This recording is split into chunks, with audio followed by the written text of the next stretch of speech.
আসসালামু আলাইকুম সম্মানিত দেশবাসী।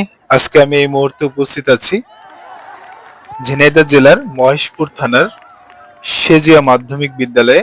আজকে আপনারা দেখতে পাচ্ছেন ঈদুল ফিতরকে উপলক্ষ করে এখানে তারা সাংস্কৃতিক অনুষ্ঠান এবং ক্রীড়া অনুষ্ঠান উদযাপন করছে।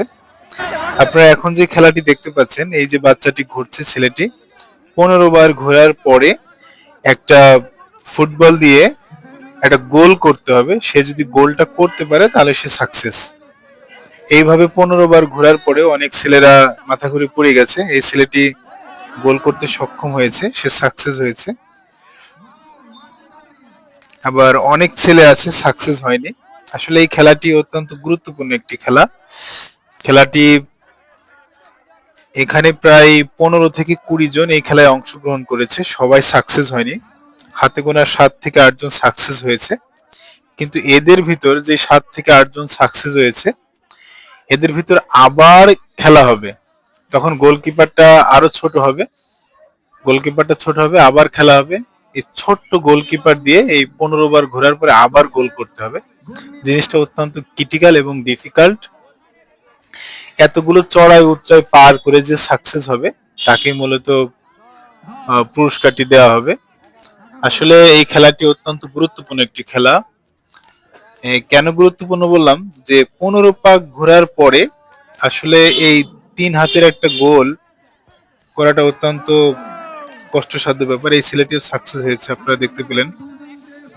আসলে এই খেলাটি খুব সুন্দর একটি খেলা, মজাদার একটি খেলা। আমি এই খেলাটি সম্পূর্ণ উপভোগ করেছি। প্রায় 7 জন কি 8 জন ছেলে সাকসেস হয়েছে। তারপরে এই 7 জন ছেলে থেকে আবার পুনরায় আবার খেলাটি নির্ণয় করা হয়। আবার এই খেলা থেকে আবার যেগুলো বাছাই করা হয়, সেগুলো থেকে যদি 3 জনের বেশি থাকে আবার এই খেলাটি পুনরায় করানো হয়। এখানে 3 জন প্রতিযোগী নেওয়া হয়, ফার্স্ট সেকেন্ড থার্ড। যতক্ষণ পর্যন্ত 3 জন প্রতিযোগী না নেওয়া হয় ততক্ষণ পর্যন্ত তাদের খেলা চলতে থাকে। দেখতে পাচ্ছেন এই ছেলেটিও 15 পাক ঘুরবে, ঘোরার পরে সেও যদি গোল করতে পারে সেও সাকসেস হবে, না হয় সে আনসাকসেস হবে। দেখতে পাচ্ছেন আসলে খেলাটি অত্যন্ত মজাদার একটি খেলা। আপনারা অবশ্যই ধৈর্য সহকারে ভিডিওগুলো দেখবেন। যদি ভালো লাগে অবশ্যই লাইক কমেন্ট শেয়ার করতে ভুলবেন না। আপনাদের ভালোবাসা নিয়ে সামনে এগোনোর চেষ্টা করছি। আপনাদের প্রতিটি ভালোবাসা আমাদের অনেক কাজে আসবে। আর সব থেকে বড় কথা হলো, আরেকটা কথা বলি, যারা আমাকে ভালোবাসেন, আমার ভিডিওগুলো দেখেন, আপনারা অবশ্যই আমাকে সাজেস্ট করবেন।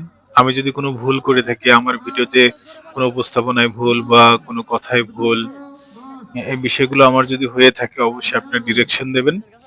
আপনাদের ডিরেকশন অনুযায়ী আমি কাজ করার চেষ্টা করব।